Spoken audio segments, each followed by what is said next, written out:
الأم بالنسبة لأي طفل مش مجرد شخص في حياته، دي الحضن الأول والأمان والسند. عشان كده لما أم تختار تسيب ولادها بمزاجها بتسيب جروح عمر الزمن ما هيلمها. زمان كانوا بيقولوا الخلفة مسؤولية، مش صورة ومش لقب ومش لحظة حلوة وخلاص، لأن الطفل مش محتاج حد يجيبه للدنيا وبس، الطفل محتاج أم تفضل موجودة طول مراحل حياته.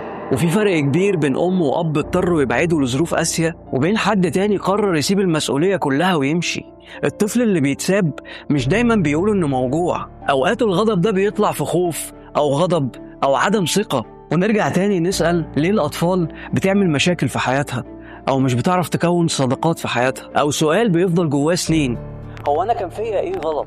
وأصعب حاجة إن الطفل يكبر وهو شايل حاجة ما كانتش ذنبه. الأمومة مش مجرد اسم، الأمومة إن أنت تبقي سند وتبقي حاضرة وتبقي مسؤولة، لأن الغياب مش دايما سفر. وزي ما في أمهات ما ينفعش يتقال عليهم أمهات، في أمهات تانية تاخد أوسكار في الأمومة.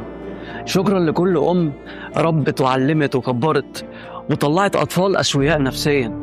لازم كل أم بجد تاخد بالها من ابنها.